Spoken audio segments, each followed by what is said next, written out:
नमस्कार। आज हम कुछ बड़े दिलचस्प सवालों पर बात करने वाले हैं, जैसे चेतना, व्यक्तिगत बदलाव और हाँ, मानवता का भविष्य। बिल्कुल। हमारे पास एक दस्तावेज है, चैप्टर 6 पीडीएफ।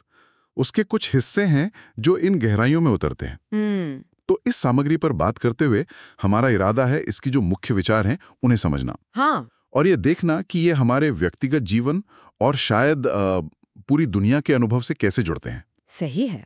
देखिए, इस स्रोत में एक बहुत बड़ा दावा किया गया है हाँ। कि हम मतलब एक प्रजाति के तौर पर अपने वैश्विक अनुभव को पूरी तरह से बदल सकते हैं। अच्छा।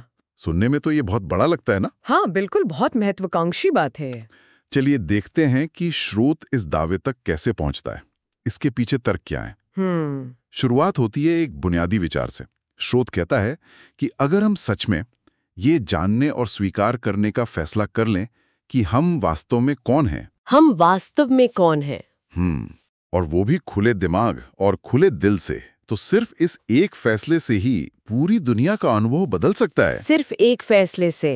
ये तो कमाल की बात है। हाँ, ये वाकई चौंकाने वाली बात है। मतलब व्यक्तिगत स्तर का एक निर्णय इतने बड़े पैमाने पर असर डाल सकता है। हाँ, इस पर सोचना होगा कि हम वास्तव में कौन है का यहाँ मतलब क्या है। बिल्कुल। हाँ, ये दावा तो ध्यान खींचता है और यहाँ जो बात सबसे जरूरी है और जिसे स्रोत साफ भी करता है वो ये है कि ये बदलाव सिर्फ बाहरी दुनिया की घटनाओं को, जैसे राजनीति या इकोनॉमी, उनको बदलने के बारे में नहीं है। अच्छा, तो फिर? इसका असल जोर है हर एक व्यक्ति के निजी रोजमर्रा के अनुभव पर। रोजमर्रा के अनुभव पर। स्रोत के हिसाब से यहीं से, इसी व्यक्तिगत लेवल से सब कुछ शुरू होता है। मतलब जो बड़े बदलाव हम बाहर देखना चाहते हैं, हाँ, उनकी जड़ें हमारे अपने अंदर के अनुभव में हैं। बिल्कुल। ये एक तरह से अंदर से बाहर वाली प्रक्रिया है। अच्छा, तो मतलब ये हुआ कि वैश्विक शांति या समझ जैसी बड़ी चीजों का रास्ता हमारे अपने व्यक्तिगत अनुभव को बदलने से होकर गुजरता है। हाँ। ये थोड़ा उल्टा सा लगता है, क्योंकि हम तो अक्सर सोचते हैं कि पहले दुनिया बदलेगी तब हमारा अनुभव सुधरेगा। सही कहा। लेकिन स्रोत कह रहा है नहीं, पहले आप अपना अनुभव बदलो, दुनिया अपने आप बदलने लगेगी। इसी सिलसिले में स्रोत तीसरे आमंत्रण मतलब थर्ड इनविटेशन का जिक्र करता है। तीसरा आमंत्रण? हाँ, ये किससे जुड़ा है? स्रोत कहता है कि इसका संबंध इस बात से है कि किसी का जीवन कैसा चल रहा है, कैसा महसूस हो रहा है। अच्छा। और उसका अगला संभावित स्वरूप क्या हो सकता है। क्या ये किसी तरह के पर्सनल ग्रोथ के स्टेज की तरफ इशारा है? ऐसा ही लगता है। स्रोत इसे सीधे तौर पर पूरी प्रजाति के, मतलब हम सब के सामूहिक जागरण से जोड़ता है। सामूहिक जागरण? हाँ, और यहीं पर एक बहुत ही दिलचस्प, शायद थोड़ी उल्टी सी लगने वाली बात सामने आती है। क्या? स्रोत कहता है स्वयं को जगाने का सबसे तेज तरीका है दूसरों को जगाना। दूसरों को जगाओ तो खुद जाग जाओगे। ये तो हमारी आम सोच के बिल्कुल विपरीत है। बिल्कुल। हम तो यही मानते हैं ना कि पहले खुद को ठीक करो, खुद जागो, फिर दूसरों की मदद करो। हाँ, वही तो। लेकिन ये स्रोत तो पूरी प्रक्रिया को ही पलट देता है। ये वाकई सोचने वाली बात है कि दूसरों को जगाओ तो खुद जाग जाओगे। ये काम कैसे करता है? स्रोत आगे बताता है कि जब कोई व्यक्ति अपना ध्यान दूसरों को जगाने की प्रक्रिया पर लगाता है, उसे उसी कोशिश के दौरान ही अचानक से ये एहसास होता है कि अरे, मैं तो पहले से ही जागा हुआ हूँ। ओह, मतलब ये कोई किताबी ज्ञान नहीं बल्कि एक अनुभव है। हाँ, बिल्कुल, एक गहरा अनुभव जो सब कुछ बदल देता है। स्रोत के अनुसार ये एहसास व्यक्ति के सोचने के तरीके को, उसके बोलने के ढंग, उसके कामों और यहाँ तक के हर पल में उसके होने के चुनाव को बदल देता है। हर पल में होने का चुनाव? बिल्कुल। और इस बदलाव का सीधा असर जीवन पे पड़ता है, जैसा स्रोत बताता है। कैसे? ये सिर्फ ये नहीं बदलता कि आप जीवन में क्या आकर्षित करते हैं, बल्कि ये भी बदल देता है कि आप आने वाली परिस्थितियों को अनुभव कैसे करते हैं। अच्छा। उदाहरण के लिए मान लीजिए कोई मुश्किल स्थिति आती है। हो सकता है बाहरी हालात वही रहें, लेकिन क्योंकि आपकी अंदरूनी हालत, आपकी चेतना बदल चुकी है, आप उसे पूरी तरह से अलग ढंग से महसूस करेंगे, उससे अलग तरह से निपटेंगे। मतलब डर कम हो सकता है या उसमें कोई मौका दिख सकता है। एग्जैक्टली। तो बाहरी दुनिया को बदलने की कोशिश करने के बजाय आप अपनी आंतरिक प्रतिक्रिया और अनुभव को बदल रहे हैं। और उससे फिर बाहरी हकीकत भी बदलती है। हाँ, अंत में ये चेतना के लेवल पर एक फंडामेंटल बदलाव है। तो ये दूसरों को जगाने का प्रयास एक तरह से खुद की खोज और खुद के जागरण का जरिया बन जाता है, एक अनप्रत्याशित रास्ता। कमाल है। लेकिन फिर वही बड़ा सवाल सामने आता है जिसे स्रोत खुद भी उठाता है। कौन सा? क्या मानवता एक समूह के रूप में वो एक निर्णय लेगी जिसकी बात शुरू में हुई थी?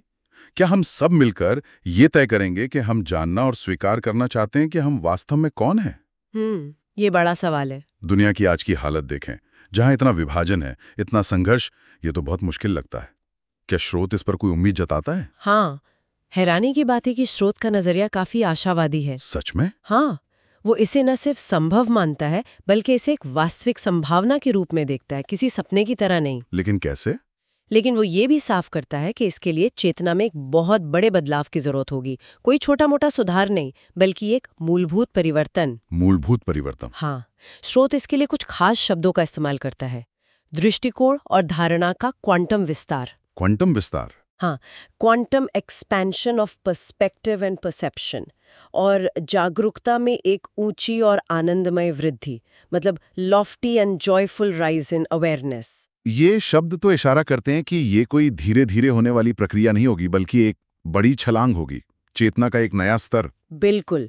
क्वांटम विस्तार, ये शब्द अपने आप में बहुत कुछ कहता है। जैसे क्वांटम फिजिक्स में चीजें अचानक बदलती हैं, हाँ, असतत रूप से, वैसे ही तो शायद स्रोत ये कह रहा है कि हमारी चेतना भी इसी तरह अचानक गहराई से बदल सकती है। ये विचार तो रोमांचक है, लेकिन पचाना थोड़ा मुश्किल है। और फिर स्रोत ये दावा कैसे करता है कि ये बदलाव सिर्फ संभव ही नहीं बल्कि अभी हो रहा है? आज की दुनिया की समस्याओं को देखकर तो ऐसा बिल्कुल नहीं लगता। यहीं पर स्रोत एक और दिलचस्प मोड़ लेता है। क्या? उसका तर्क है कि इस तरह की बातचीत का होना, मतलब हम और आप जैसे लोग और दुनिया भर में कई और लोग जो इन विषयों पर सोच रहे हैं, सवाल उठा रहे हैं, चर्चा कर रहे हैं, हाँ, यही अपने आप में इस बात का सबूत है कि चेतना में बदलाव की प्रक्रिया शुरू हो चुकी है। अरे वाह, तो ये चर्चा ही उस बदलाव का हिस्सा है जिसके बारे में हम बात करें। ये तो काफी मेटा हो गया। स्रोत के नजरिए से देखें तो हाँ, बिल्कुल। मतलब हमारी ये बातचीत भी उसी चेतना के विस्तार का एक लक्षण है। हाँ, ऐसा ही है। जैसे आप लहर के उठने की बात करते हुए खुद उस लहर का हिस्सा हो। स्रोत के अनुसार अगला कदम बस ये है कि ज्यादा से ज्यादा लोग इस प्रक्रिया के बारे में जागरूक हों, इसमें एक्टिवली हिस्सा लें। अच्छा, ये कोई अकेली अनोखी घटना नहीं है, बल्कि एक सामूहिक उभार है, एक लहर जो धीरे धीरे फैल रही है। जितने ज्यादा लोग इस दिशा में सोच समझकर कदम बढ़ाएंगे, ये बदलाव उतना ही ज्यादा साफ, मजबूत और तेज होता जाएगा। ये एक उम्मीद जगाने वाला नजरिया है, लेकिन साथ ही स्रोत हकीकत से आंखें नहीं मूंदता। सही कहा। वो इस बात का भी जिक्र करता है कि बहुत से लोग हैं जो इस जागरण में योगदान देना चाहते हैं, कोशिश भी कर रहे हैं। हाँ, अपनी साधना से, दूसरों की मदद करके। लेकिन वे कहीं ना कहीं खुद को फंसा हुआ, बेबस सा महसूस करते हैं। उन्हें लगता है कि उनकी कोशिशें काफी नहीं हैं, या दुनिया की समस्याएं इतनी बड़ी और उलझी हुई हैं कि उनका छोटा सा प्रयास क्या मायने रखता है। हाँ, ये निराशा या एक तरह के गतिरोध की भावना बहुत वास्तविक है। बिल्कुल। और स्रोत इस पहलू को पूरी तरह मानता है। वो स्वीकार करता है कि मानवता ने सदियों से बहुत कोशिशें की हैं, ज्ञान बटोरा है। हाँ, लेकिन हम अभी भी कई बुनियादी समस्याओं का हल नहीं ढूंढ पाए हैं। स्रोत एक बहुत ही तीखी और गंभीर बात कहता है। क्या? कि हम आज भी एक दूसरे को मारना बंद नहीं कर पाए हैं। ओह, ये बात हमारी प्रजाति के सामने जो गहरी और लगातार बनी हुई चुनौतियां हैं, उन्हें उजागर करती है। सही। तमाम तरक्की के दावों के बावजूद हम हिंसा और संघर्ष के चक्कर से बाहर नहीं निकल पाए हैं। हाँ, ये एक कड़वी सच्चाई है जो हमें सोचने पर मजबूर करती है। इतना ज्ञान, इतनी तकनीक, इतनी समझ, और फिर भी अगर हम बुनियादी स्तर पर शांति और सद्भाव नहीं ला सके हैं, तो कहीं ना कहीं कुछ बहुत बड़ी कमी है। बिल्कुल। शायद हमारे तरीके ही गलत हैं या हमारी समझ अधूरी है। शायद। और यहीं पर, इस गतिरोध के पॉइंट पर, स्रोत एक ऐसा सुझाव देता है जो बेहद अप्रत्याशित है। अच्छा। और शायद कुछ लोगों के लिए विवादास्पद भी हो सकता है। ये एक मौलिक सवाल खड़ा करता है। क्या सवाल? कि अगर हमने पृथ्वी पर मौजूद सभी तरीकों, सभी ज्ञान प्रणालियों, सभी दर्शनों को आजमा लिया है, हाँ, और फिर भी हमें स्थायी समाधान नहीं मिले हैं, हाँ, तो तो क्या हमें मदद के लिए कहीं और देखना चाहिए? कहीं और? कहाँ? स्रोत का सुझाव है शायद अब उन लोगों से मदद मांगने का समय आ गया है जो पृथ्वी से नहीं है। एक मिनट, पृथ्वी से नहीं? ये तो इस पूरी चर्चा को एक बिल्कुल नई दिशा में ले जाता है। इसका क्या मतलब हो सकता है? क्या ये किसी अलौकिक शक्ति की बात है या किसी दूसरे ग्रह के प्राणियों की? ये बहुत अजीब है। यहाँ स्रोत के शब्दों को बहुत ध्यान से देखना होगा क्योंकि ये विचार सीधे पाठ से आ रहा है और इसकी कई तरह से व्याख्या की जा सकती है। हाँ, कृपया शब्दशः बताएं। स्रोत का सुझाव है कि ऐसी चेतनाएं या सत्ताएं हो सकती हैं जो भौतिक रूप से पृथ्वी की ना हो, लेकिन उन्हें पृथ्वी पर जीवन की गहरी समझ हो। मैं स्रोत के शब्दों को सीधे पढ़ती हूँ ताकि कोई गलतफहमी ना हो।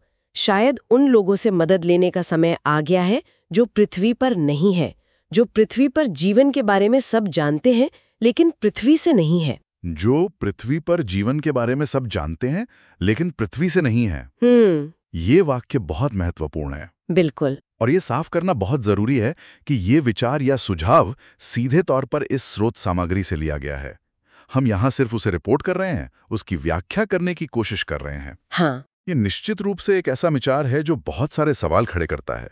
क्या यह आध्यात्मिक आयामों की बात है, एलियंस या कुछ और? स्रोत इसे साफ नहीं करता। नहीं, स्रोत यहाँ कोई ठोस जवाब नहीं देता कि ये पृथ्वी से बाहर की मदद कैसी होगी या कहाँ से आएगी।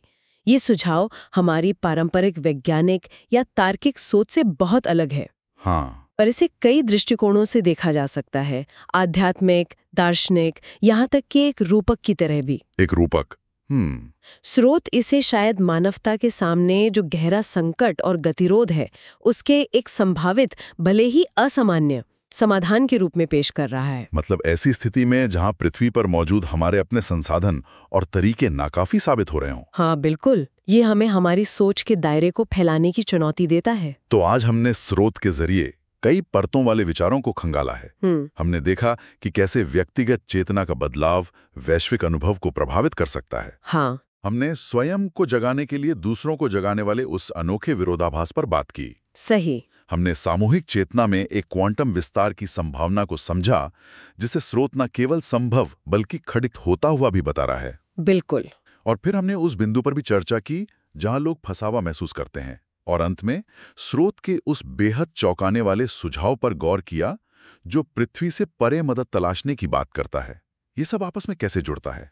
देखिए, ये सभी विचार एक ही धागे से जुड़े हैं, चेतना का रूपांतरण। चेतना का रूपांतरण। हाँ, स्रोत हमें व्यक्तिगत जिम्मेदारी से शुरू करके दूसरों के प्रति सेवा भाव से होते हुए सामूहिक जागरण की संभावना तक ले जाता है। और जब लगता है कि ये सब काफी नहीं है, तो वो हमें हमारी बनी बनाई धारणाओं से भी परे देखने का सुझाव देता है। तो ये स्रोत सामग्री हमें कई अनसुलझे सवालों और गहरे विचारों के साथ छोड़ देती है। बिल्कुल। एक प्रमुख विचार जिस पर शायद सोचने की जरूरत है वो ये है, क्या ये बाहरी मदद की तलाश का सुझाव, जैसा कि स्रोत में है, हमारी अपनी अंदरूनी क्षमता की कमी का संकेत है? या ये इस बात की ओर इशारा है कि ब्रह्मांडीय स्तर पर चेतना आपस में जुड़ी हुई है और मदद अप्रत्याशित जगहों से आ सकती है? या फिर कुछ और? या फिर क्या असली चुनौती उस क्वांटम विस्तार और आनंदमयी वृद्धि को पूरी तरह समझने और उसे अपने जीवन में उतारने में है, जिसकी बात स्रोत कर रहा है? शायद जवाब बाहर नहीं बल्कि चेतना की उसी गहरी समझ में छुपा है जिसे स्रोत बार बार उजागर करने की कोशिश कर रहा है। बिल्कुल, ये कुछ ऐसे सवाल हैं जो इस विश्लेषण के बाद हमारे जहन में रह जाते हैं